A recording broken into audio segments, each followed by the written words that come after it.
દીક્ષા લીધી. રાજા મહારાજાના દીકરા રાજકુમાર ભણ્યા હોય, પર્યાય પ્રમાણે અહીંયા તો સુવાનું આવે. સૌથી છેલ્લો નંબર સુવાનો આવ્યો. મહાત્માઓ અવન જવન કરે, એમના પગની ધૂળ એના ઉપર પડે. ખૂબ વિકલ્પો ચાલુ થઈ ગયા. હું એક રાજકુમાર અને આવતા જતા સાધુઓની ધૂળ મારા ઉપર પડે. એક વાત સમજી રાખજો, રાગ અને વૈરાગ્ય બંને ક્ષણિક છે. રાગ થતાં પણ વાર લાગતી નથી, વૈરાગ્ય થતાં પણ વાર લાગતી નથી, પણ બંનેને ટકાવવો બહુ મુશ્કેલ છે. રાગ પણ વધારે ટકતો નથી, વૈરાગ્ય પણ વધારે ટકતો નથી. રાગ થવા માટે કોઈ દ્રવ્ય ક્ષેત્ર, કાળ, ભાવ, ઉંમર કોઈની મર્યાદાની જરૂર નથી. એમ વૈરાગ્ય માટે પણ કોઈ ઉંમર વગેરેની જરૂર નથી. 8 વર્ષના દીકરાને પણ વૈરાગ્ય થઈ શકે ને 80 વર્ષના બુઢાને પણ વૈરાગ્ય ન થાય, આવું પણ બની શકે. મેઘ कुमार को लगा चारित्र पालना मेरे लिए मुमकिन नहीं है, बहुत कठिन है. समझ लो एक बात, शुरू में सब कुछ कठिन लगता है. धीरे धीरे आदत हो जाती है, युष्ट हो जाते हो, वही कठिन चीज आसान हो जाती है. पहले दिन यात्रा की और आज यात्रा कर रहे हो, दोनों में थोड़ा फेर लगता है. आज यात्रा करते हो, 8 दिन के बाद करोगे, दोनों में फेर लगेगा.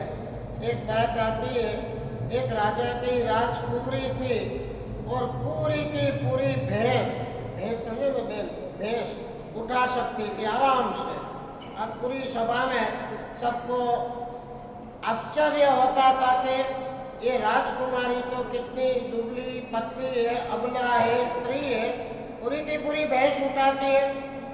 वहाँ मल्ल भी आते थे तो उठा नहीं सकते थे.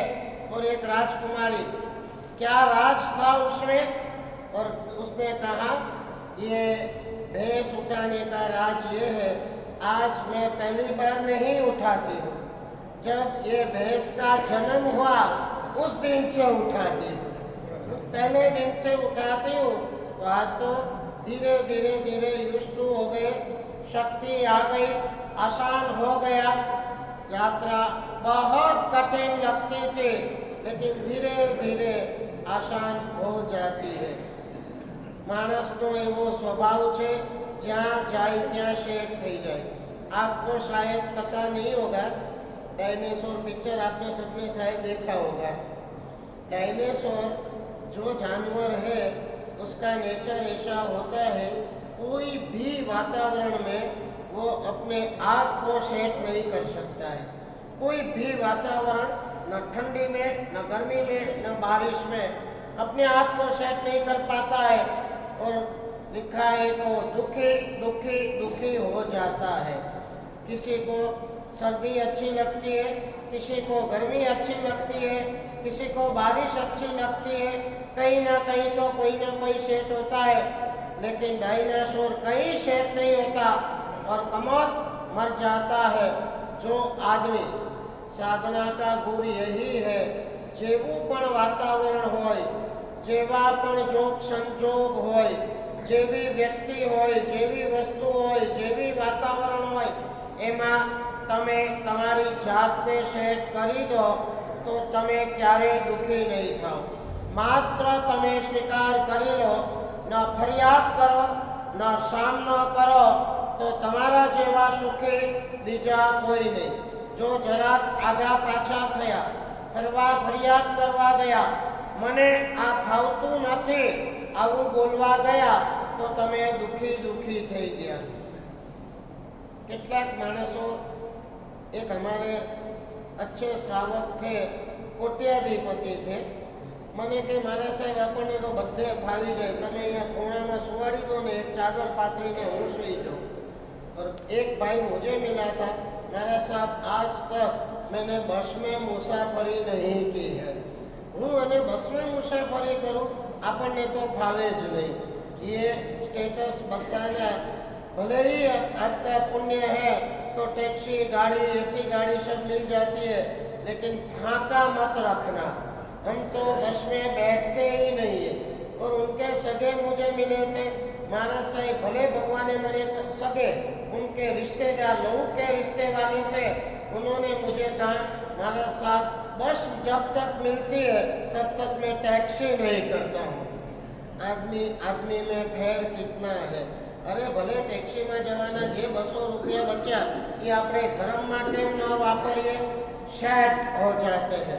आप भी जो वस्तु आपको मिलती है, जो व्यक्ति आपको मिलती है, जो वातावरण आपको मिलता है, जो जोग संजोग आपको मिलते हैं, उसमें यदि आप सेट हो जाओ, स्वीकार कर लो जो है सो अच्छा है, बढ़िया है, मेरी योग्यता के अनुसार मिला है, मेरे पुण्य के अनुसार मिला है, मेरे कर्म के अनुसार मिला है, मुझे स्वीकार्य है, ज्यादा कोई अपेक्षा नहीं है, ये आपने स्वीकार किया, आप कभी दुखी नहीं हो पाओगे।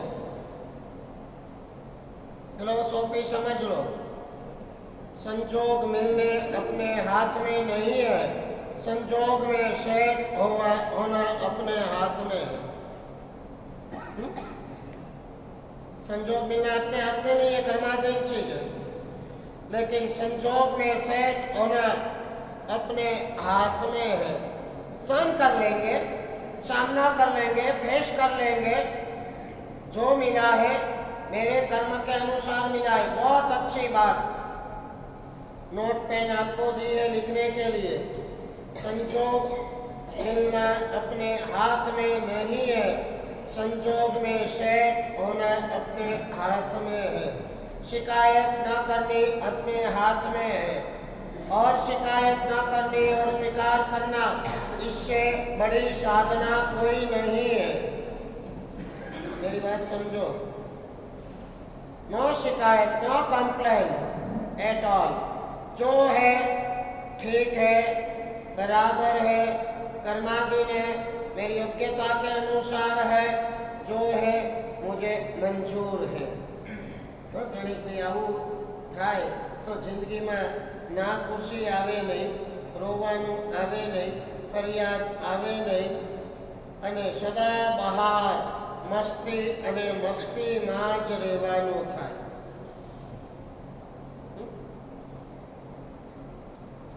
કેટલાક માણસને એવી ટેવ હોય ને, રજનું ગજ કરી નાખે। માથું દુખતું હોય એટલું, अरे आज तो बाप रे बाप सिर फट गया, इतने में फट गए। और कई लोगों की ऐसी आदत होती है, इतने का इतना कर देते। हमारे गुरुजी हेमचंद्र सूरी महाराज को कैंसर था प्रोस्टेट का, लेकिन 2.5 साल में उनके मुख ऊपर वेदना की रेखा हमने नहीं देखी। एक बार भी मने बहुत पीड़ा थाय छे ऐसा शब्द हमने कभी नहीं सुना। जब भी पीड़ा होती थी, महोपाध्याय जी यशो विजय महाराज का बनाया हुआ सज्जाय चेतन ज्ञान अजुवाड़िए, उसकी एक पंक्ति, देह मन वचन पूत थकी कर्म थी भिन्न तुझ रूप रे, अक्षय अकलंक छे जीवनु ज्ञान आनंद स्वरूप रे। जितनी पीड़ा वेदना व्यथा बढ़ती थी, उतना ही उनका जो नेगेटिव फोर्स भी बढ़ता था। इतने लीन हो जाते थे कि पीड़ा में मन ही नहीं जाता था। अपने आप को समझाते थे, अरे भाई पीड़ा तो देह को होती है और तू देह नहीं है, तू तो आत्मा है। आत्मा को कभी पीड़ा नहीं होती और आत्मा और देह भिन्न है।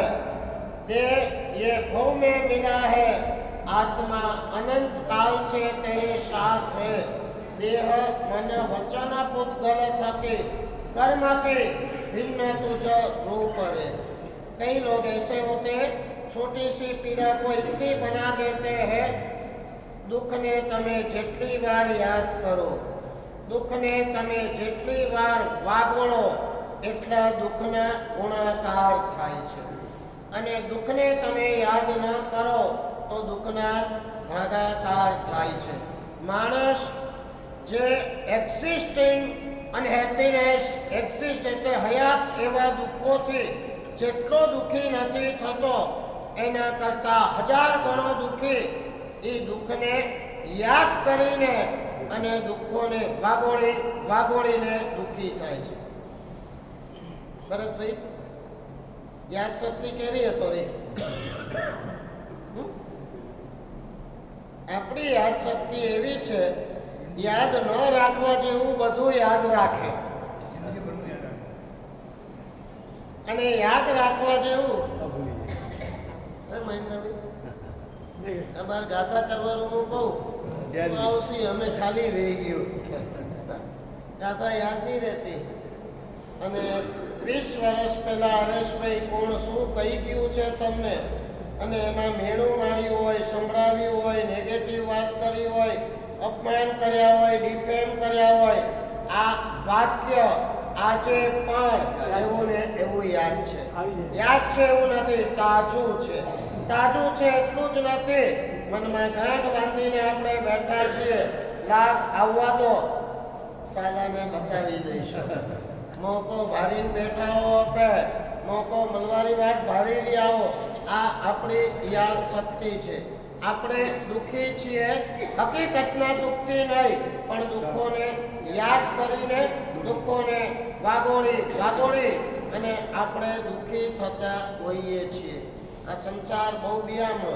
આ મહાપુરુષો એમની સાધના એ જ કહેતી હોય છે, એ લોકોએ પોતાના શરીર ઉપરથી મન ઉઠાવી દીધું હોય છે. આટલી સરસ મજાની તમે જાત્રા કરો છો.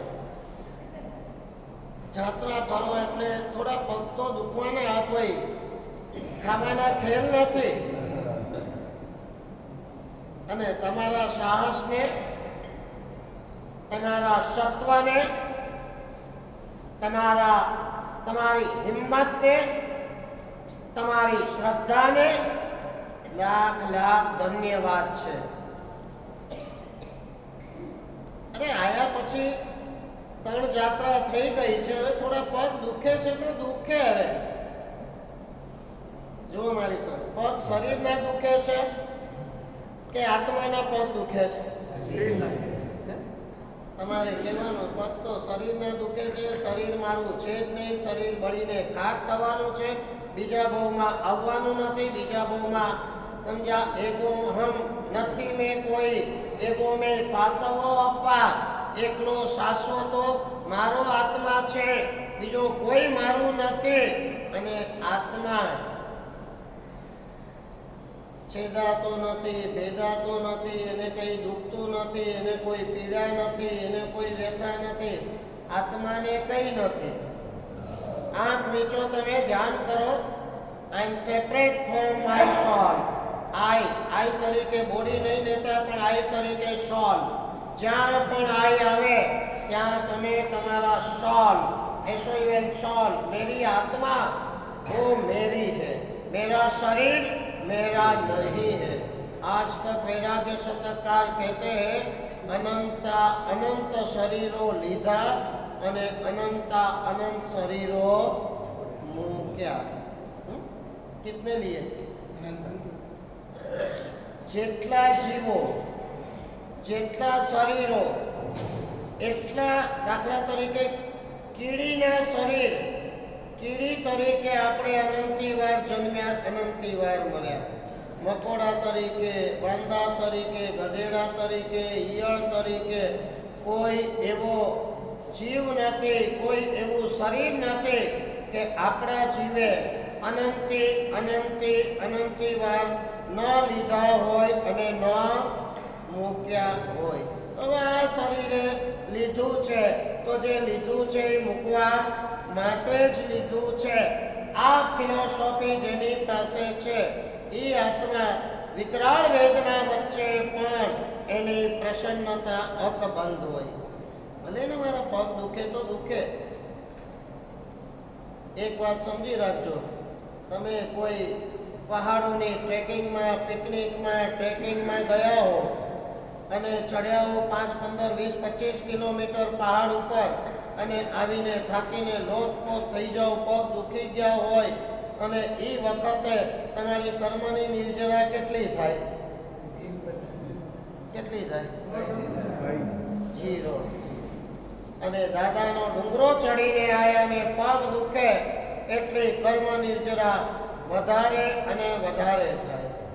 ભગવાન ભાનુસુરી મહારાજ સૂત્ર દેતે તે, તમને બધાને આપું છું, પગને કહેવાનું, દુઃખ દુઃખ, તું જેટલો વધારે દુઃખ એટલા મારા કર્મ વધારે ખપે.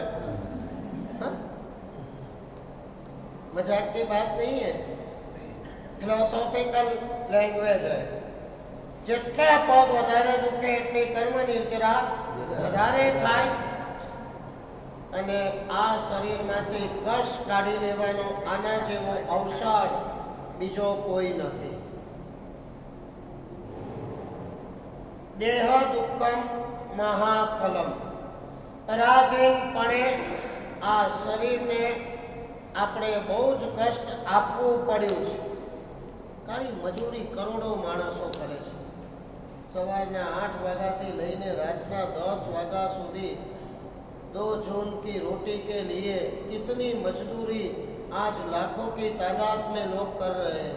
ભઠ્ઠીની પાસે રહેવાનું, ખાણમાં રહેવાનું, કાળી મજૂરીઓ કરવાની, ગાંસડીઓ ઉચકવાની અને 2 જૂન રોટલી ખાલી રોટી મિલતી હે. પણ પરાધીનપણે આ શરીરનો ખોડો આપણે કાઢી નાખ્યો. આ તો સ્વાધીનપણે શરીરનો કષ્ટ કાઢવાનો છે. શું કરવાનું? સ્વાધીનપણે. અને જ્યારે મેઘકુમારને આત્મ ધ્યાન થયું, मानसिक पीड़ा થઈ, कल सुबह चारित्र छोड़ के घर पर जाना है, अपने से सहन नहीं होगा.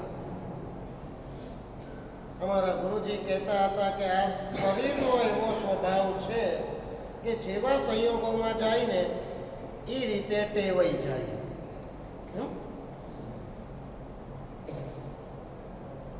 ટૂરમાં જતા હતા તો શરૂમાં તો નહોતું ગમતું, નહોતું ફાવતું, હોટલો, જમવાનું, ખાવાનું, પીવાનું. હવે ફાવી ગયું ને? ફાવી ગયું કે ફવડાવવું પડે છે. કાકા કહીને ફવડાવવું પડે છે. અમે પિયા દેખાય ફવડાવવું જ પડે. બધું કરે જાઓ, પણ એક સ્વભાવ છે. નાનકડી એક વાતથી તમને સમજાવું. ઘર બહુ સાંકડું હતું, મેમ્બરો ઘણા હતા, ગબાગબ ઘણી હતી, રોજ ઝઘડા, ટંટા, સંકલેશો થાય, સુવાની જગ્યા નહીં. ગામમાં એક સંત પધાર્યા, ફરિયાદ કરી, સર ઘર નાનું છે ગુરુદેવ અને રહેનારા ઘણા છે, ખચાખચ ઘણી થાય છે, કોઈ રસ્તો બતાવો શાંતિનો. નવું વર્ષ છે ને આજથી, સવારથી માંડીને બધાની ખ્વાહિશ હોય કે નવું વર્ષ આપણું શાંતિમય જાય, નવું વર્ષ સુખમય જાય, નવું વર્ષ સુરક્ષામય જાય, નવું વર્ષ સ્વાસ્થ્યમય જાય. નવું વર્ષ ક્રિશ્ચનોનું દુઃખની વાત છે. નવા વર્ષની નાઇટના તાગડ દિનાઓ આખી દુનિયામાં જોઈએ અને મહાવીર જયંતિ ચૈત્ર સુદ 13ના દિવસની જે વિકાસ જોઈએ ત્યારે અમને એમ થાય ઠીક છે બીજાઓ તો, પણ જૈન ધર્મ પામેલા પણ આ છે ને એક લસરપટ્ટી છે. ત્યાં ખાવું છે, પીવું છે, મોજ છે, મજા છે, ડ્રિંક્સ છે, ડાન્સ છે અને એમાં બધા લપસી જાય છે. આ શું ધર્મ છે? એક જીસસ ક્રિસ્ટ જન્મ્યા અને આખી દુનિયા ગાંડી થઈ જાય, જે કોઈ કેવળ જ્ઞાની નથી, જે કોઈ ફિલોસોફર નથી, જે કોઈ સાધક નથી, કશું નહીં. અને એમાં આપણે પણ તણાવવાનું. અને જે પરમાત્મા મહાવીર દેવ આખા વિશ્વના દેવાધિદેવ થયા વિશ્વના કલ્યાણ માટેના સંદેશાઓ આપ્યા. એના ચૈત્ર સુદ તેરસના દિવસના કેટલા વધામણા, કેટલો આનંદ. દુઃખની વાત છે, છતાં આજે આપણે ઈચ્છીએ કે આ નવા વર્ષમાં સુખ, શાંતિ, સ્વસ્થતા અને સુરક્ષાઓ આપણને મળે, પણ એમને નથી મળવાની. સુખ શાંતિ બહારની સામગ્રીઓના સબ્જેક્ટ નથી. સુખ શાંતિ માત્ર અને માત્ર સમજદારીનો વિષય છે. મનની સમજદારી આવે એટલે શાંતિ જ શાંતિ છે, અને મનની સમજદારી નહીં હોય તો ગમે તેટલી અનુકૂળતા વચ્ચે પણ અશાંતિ છે. સંતને વાત કરી કે શાંતિ કેવી રીતે મળે, અને સંત કે આટલી બધી ભીડભાડ છે, ઉપર ભાડીને જ કતરી ભીડભાડ થઈ છે. તો દાદાનો દરબાર, દાદાનો પ્રભાવ, કતરા હુસે બેઠા હે તો એ ભારો.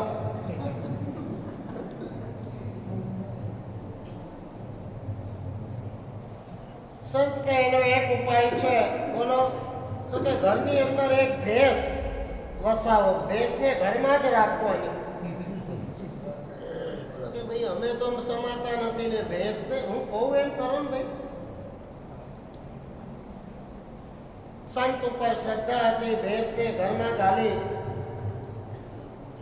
સંકળાશમાં, દુકાળમાં, અધિક માસ,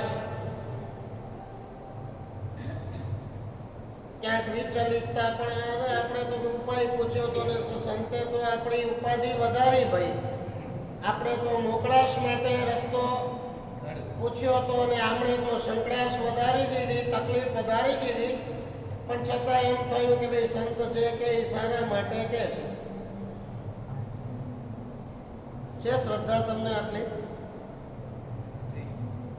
એક જાત્રા ન થતી હોય ને અમારા જેવા એમ કે કાલે 4 કરજો, શ્રદ્ધા ખરી તમને? બોલા ગમાર માણસોની શ્રદ્ધા હતી, ભલે જે છે, પણ સંતે કીધું છે એટલે કંઈક સારા માટે કીધું હશે. ભીતરની દુનિયામાં ડોક્યું કરજો, આ દુનિયા તો કાંઈ નથી. સદગુરુના શરણની અંદર જ્યારે સ્થાન મળે છે ને આપણે સંપૂર્ણ સમર્પણ ભાવ સાથે ઝૂકી જઈએ છીએ, ત્યારે કલ્પના બહારના પરિણામો મળે છે. ગઈકાલે એક છોકરો મારી પાસે આંકડા 99નો આવ્યો કે મારા સાહેબ જિંદગીમાં પહેલી વખત આવ્યો છું, જિંદગીમાં એક બેસનું પણ કર્યું નથી. મમ્મીએ જાત્રા કરવા અહીંયા મોકલ્યો છું, પહેલી વાર, કોઈ અનુભવ નહીં, કોઈ નોલેજ નહીં, અને સાથે સાથે અધૂરામાં પૂરું આ લિગામેન્ટ એકદમ ઘસાઈ ગયા છે. આવ્યો છું જાત્રા કરવા, પણ એક પગથિયું પણ ચડાતું નથી. રાજુભાઈ સમજો આ વાત, અમે તો સમજીએ છીએ, પણ અમે એકદમ જેને કહેવાય ને ખાતરીઓ કરીએ છીએ કે શ્રદ્ધા શું કામ કરે છે. ગઈકાલે મને કહી ગયો કે મારા સાહેબ બાબુના દેરાસરથી પાછો આવ્યો. શું કહું છું? બાબુના દેરાસર સુધી પણ જઈ ન શકાય. વાઇટ 22 વર્ષની ઉંમર, જુવાન છોત, જાત્રા કરવા આવ્યો ને લિગામેન્ટમાં ડિફિકલ્ટી, સમજ્યા, તકલીફ ઊભી થઈ, કેટલો બધો પસ્તાવો થાય. મેં કીધું બેટા ચિંતા ન કરે, હોય તો 2 દિવસ આરામ કરી લેજે, દાદો બેઠો છે, અહીંથી તારે પાછા જવાની જરૂર નથી. ત્યાંથી કોલ પર કોલ આવે મમ્મી પપ્પાના, એવું હોય તો પાછો આવી જા. ये पोजीशन मैं कल के आपको दिखाता हूँ, और आज मुझे मैसेज मिले यही लड़के ने आज 5 यात्रा की.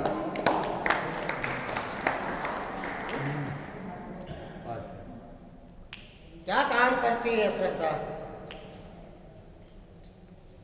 साइंस જ્યાં પૂરું થાય છે, બુદ્ધિ જ્યાં બેર મારી જાય છે, અટકી જાય છે, હોશિયારી, વિદ્વત્તા બધું જ્યાં સમાપ્ત થાય છે, ત્યાંથી શ્રદ્ધાની શરૂઆત થાય છે. બાબુના દેરાસરથી પાછો આવ્યો હોય, એક જાત્રાના ફાંફા હોય અને માણસ 5 જાત્રા કરે. નોટ પે નોટ ડાઉન. દેવગુરુ ઉપર તમને દેવગુરુમાં જેટલી મહાનતા તમને દેખાય એટલી મહાનતા તમે પામી શકો. શું કહું છું? पत्थर है, पत्थर जितना फल मिलेगा. प्रतिमा है, प्रतिमा जितना फल मिलेगा. परमात्मा है, परमात्मा जैसा फल मिलेगा. देव અને ગુરુ તમને જેટલા મહાન લાગે એટલી મહાનતા તમે પામી શકો. क्या है? कोई साइंस सोल्व करी सके एवा प्रॉब्लम છે? तो इंजेक्शन ठोक दिया, पेन किलर गोली दे दी, अब पहाड़ चढ़ जाओ. विदाउट पेन किलर इंजेक्शन गोली, बस मेरे दादा के प्रति जो अप्रतिम श्रद्धा है उससे ज्यादा, उससे इफेक्टिव कोई इंजेक्शन दुनिया में है ही नहीं.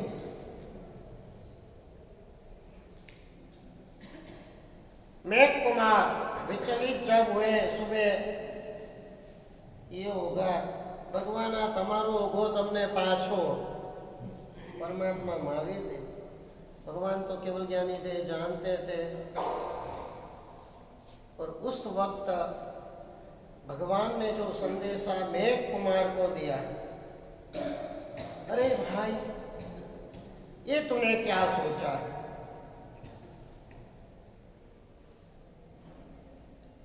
ये तकलीफ तो कुछ नहीं है. संसार में जो कठिनाइयाँ है, आफत है, संकट है, तकलीफ है, मुश्किलियाँ है, दुख है, इसके सामने तो ये कुछ भी नहीं है. और भगवान एक सूत्र देते हैं, अलितेनम बनते लोए, पलितेनम लोए, अलित परितेणम अयम लोए. आ लोक भड़के बળી રહ્યો છે. દુઃખોથી ભડકે બળે છે, કર્મોથી ભડકે બળે છે, સંઘર્ષોથી ભડકે બળે છે, સંકલેશોથી ભડકે બળે છે, આવેશોથી ભડકે બળે છે, અપેક્ષાઓથી ભડકે બળે છે, રાગદ્વેષથી ભડકે બળે છે. परमात्मा केवल ज्ञानी थे. एक एक जीव के अंदर के अध्यवसाय को और उनके परिणाम स्वरूप जो बाहरी दुख को परमात्मा देखते थे. थोड़ा सुख माटे કેટલા પાપાચારો અને પાપાચારોના કેવા ખોફનાક દુઃખો આ જીવો ભોગવી રહ્યા છે. તમને લોકોને કદાચ ઓછી ખબર પડે સંસ્કૃત પ્રાકૃત, પણ આ એક વાક્ય એટલું ખતરનાક જોરદાર છે. અલિત્તેણમ અયમ લોએ, પલિત્તેણમ અયમ લોએ, અલિત્ત પલિત્તેણમ અયમ લોએ. આખો લોક જેમ કોઈ દાવાનળ પ્રગટ થયો હોય જંગલમાં અને બધું જ બળીને ભસ્મસાત થતું હોય, એવી રીતે ભગવાન કહે છે કે આખો આ લોક એટલે લોકમાં રહેલા જીવો, આપણે બધા ભડકે બળીએ છીએ. નથી દેખાતું આપણને આપણા રાગદ્વેષ, આપણી ઈર્ષ્યાઓ, આપણા અહંકારો, આપણા ક્રોધ, આપણા રાગદ્વેષો, એનાથી ઊભા થતા આપણા દુઃખો, આપણે કોકની દાઢીઓમાં ઘાલવા પડતા હાથો, બધા તમે જુઓ. વચમાં એક આ તો અંદરના છે, બહારના જુઓ તમે. રોજના અરબો ખરબો જીવો કપાય છે કે નથી કપાતા? વચ્ચે એક ઠેકાણે વાંચ્યું હતું કે પાકિસ્તાનની અંદર જાવેદ ઇકબાલ નામનો માણસ હતો. એણે 100 છોકરાઓને એસિડના કન્ટેનરમાં નાખી દીધા. શેના કન્ટેનર? નરકમાં છે શું બીજું? આ ધરતી ઉપરની જીવતી જાગતી નરક. કર્મો જીવોના ઉદયમાં આવે, સામે વાળા માણસમાં નિર્દયતા અને નિષ્ઠુરતા ઊભી થાય, બેનો સમાગમ થાય એસિડના કન્ટેનરમાં 100 છોકરાઓને. આ તો એક માણસની વાત થઈ. બાકી રોજના માછલાઓ, ઘેટાઓ, બકરાઓ, ગાય, ભેંસ, કૂકડા, સસલા, સાપો,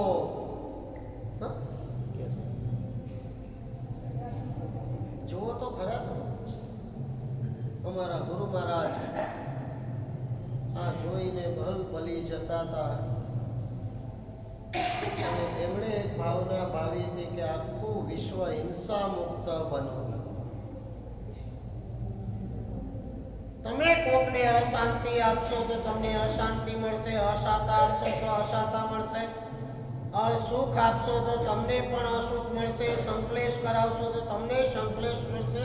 તમારે સુખી થવું હોય તો બીજાને દુઃખી ના કરો, તમારે મરવું ના હોય તો બીજાને મારો નહીં. જય આ વાત ક્યાં જાણવા મળે તો ખરા? કેટલું ડિફરન્સ. આપણો નાનું બચ્ચું પણ હશે 3 વર્ષનું, કોઈ કીડીને અડતા ડરશે, મરાય નહીં, પાપ લાગે, નરકમાં જવાય. અને મુસલમાનને ત્યાં જન્મેલી વ્યક્તિ મારો ને કાપોના સંસ્કાર લઈને જ ઊભી થવાની. ભગવાન મહાવીર કહે છે કે આપણા સસલાના ભવોમાં પણ તે આટલું સહન કર્યું છે, તો એની સામે તો આ કોઈ વિષાદ નથી. બધા જ તપસ્વીઓને હું કહું છું, ભલે થોડા પગ દુખે, માથું દુખે, ઉલટી થાય, ચક્કર આવે, થોડી સમજા બેચેની આવે, પણ તમે બધા પુણ્યશાળી છો. આ ભગવાને જે કીધું છે એ કહું છું. એતત કષ્ટમ મહતે ફલાય ભવિષ્યથી. આ સાધુના ચરણની રજનું કષ્ટ સહન કરવાનું ફળ તને બહુ જ મોટું મળવાનું છે. હું બી તમને કહું છું કે આ યાત્રા કરવાથી થોડું કષ્ટ પડે ને તકલીફ થાય છે. આ તકલીફ તમને બહુ જ મોટા એવોર્ડ, રિવોર્ડ અને ફાયદા માટે થવાની.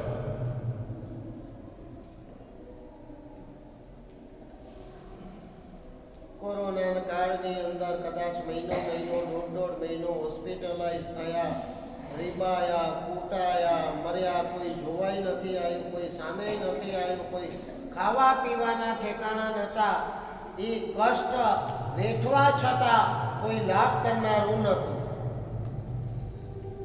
જ્યારે એની સામે આ કષ્ટો મહતે ફલાય ભવિષ્ય છે, આ કષ્ટો તમને બહુ જ મોટા લાભ માટે થવાના છે. અંદર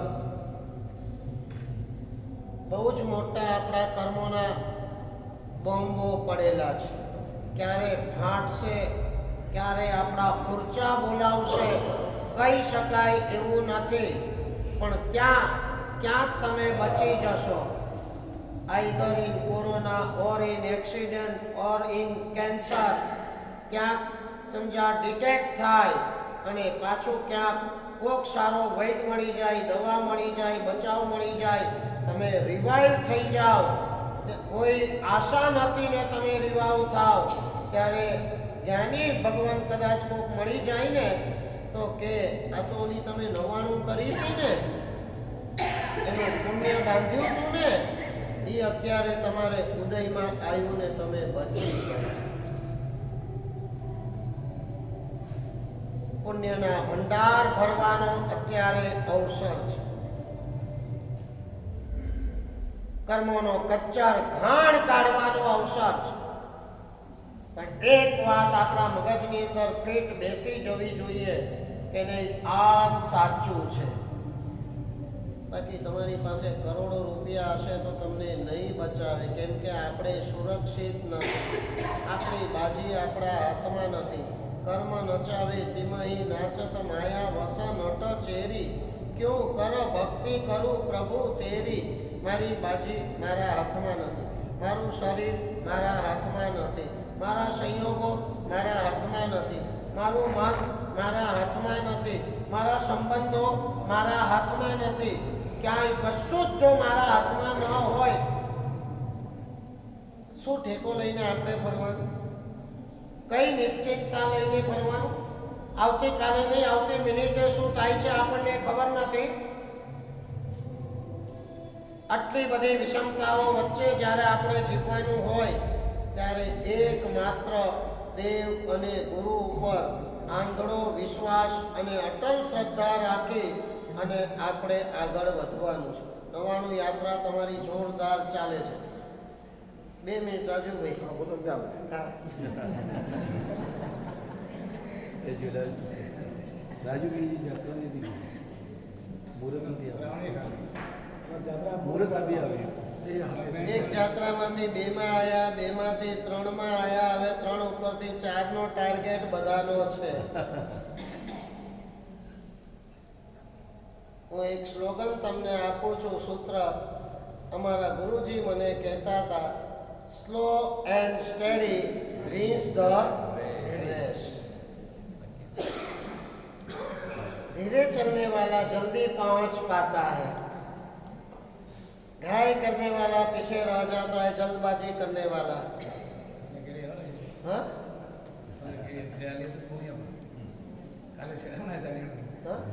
હું ઓડિયો કરતો તો વર્તમાન તપની ઘણી વાર હું ગુરુજીને કહું કે ગુરુજી એક ઉપર બીજી સળંગ કરવા દો, અને ત્યારે ગુરુજી કહેતા હતા આપણે જલ્દબાજી નથી કરવી. ઓળી કર, થોડા પારણા કર અને પછી બીજી ઉપાડજે, થોડી શક્તિ આવી જાય ત્યારે. અને આજે ગુરુજી યાદ આવે છે, એમનું આ સ્લોગન યાદ આવે છે તમારા માટે, સ્લો એન્ડ સ્ટડી. લખી લો, કાલે કામ આવશે. Wins the race. તમારે રેસને જીતવી હોય, એ રેસ કદાચ 99 ની હોય, એ રેસ કદાચ બિઝનેસની હોય, રેસ કદાચ સ્કૂલની સ્ટડીની હોય, પણ wins the race, slow and study. શાંતિથી જાત્રા કરો. અને અત્યારે મારી સામે જુઓ, આ 99 નો એક માહોલ, 99 માં એક ઉર્જા, એક એવી એનો પ્રભાવ થોડા જ દિવસમાં છવાઈ ગયો છે કે આપણે જેની કલ્પના પણ કરી શકીએ નહીં. આજે મને એવા સમાચાર છે કે આજે લગભગ 2 જણાએ 6 જાત્રા કરી અને બાકીના 3 જણાએ 5 યાત્રા કરી. એક દિવસની અંદર 24 છઠ કરીને 7 જાત્રા કરનારા 15-20 દિવસ પછી પગ જ્યારે ટેવાઈ જાય ને ત્યારે તો આમ ફટાફટ ચડનારા અને છઠ જાત્રા કરનારા મળે, પણ હજી તો બિગિનિંગ છે, ये तो शुरुआत है. हाँ, और 99 बाकी है. बहुत सारे नहीं. तो હવે મને લાગે છે આટલી ફાસ્ટ અને ઝડપી શરૂઆત થઈ હોય તો આમાંનો એકે આરાધક 24 છઠ કર્યા વગર રહેવાનો નથી. હા, પીયુસી હોમવર્ક કે નહીં હોમવર્ક બાકી વ્યાખ્યાન પૂરું કરું છું. તમારો ટાઈમ પૂરો થઈ ગયો છે, હું એક્સ્ટ્રા ટાઈમ લઉં છું. એક જ મિનિટ સાંભળો. શ્રદ્ધા અને પ્રભાવ.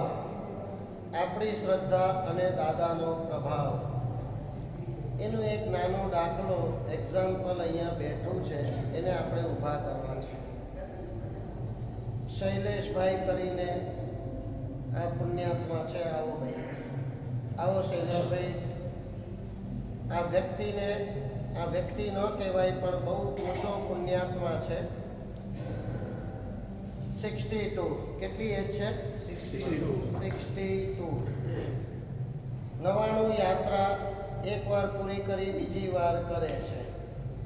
99 યાત્રામાં 9 વખત 24 છઠ કરીને 7 જાત્રા કરી.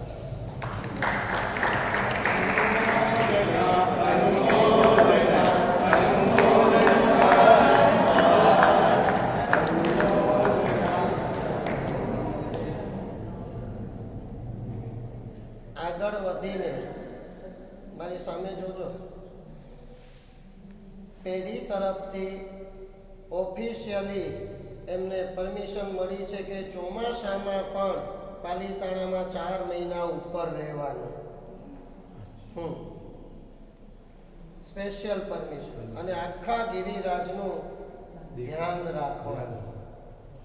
નંબર 3, પેઢી તરફથી પરમિશન છે આ સંઘોની જેટલી પણ ધજા ચઢે એ ધજા ચડાવવામાં પૂજારી સાથે આ પુણ્યાત્મા પણ ચઢે છે.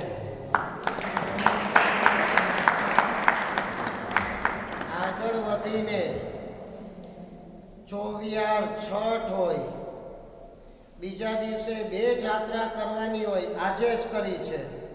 ચોવિયાર છઠ, આગલે દિવસે 5 જાત્રા, બીજે દિવસે 2 જાત્રા. એ 2 જાત્રા કરીને શિખર ઉપર ધજા ચડાવવા જાય છે. તમે કલ્પના તો કરો ભાઈ કે 6મી ને 7મી જાત્રામાં કેવા પગ થઈ ગયા હોય અને વિધાઉટ સપોર્ટ દાદાના શિખર ઉપર ચડવું આ કોઈ ખાવાના ખેલ નથી, પણ દાદા ઉપરની અતૂટ શ્રદ્ધા એમના અંતરમાં છે. મન થાય ને ચોવિયાર કરીને 7 જાત્રા કરી લેવાની એવા પુણ્યાત્મા શૈલેષભાઈ, એમની પણ આપણે ખૂબ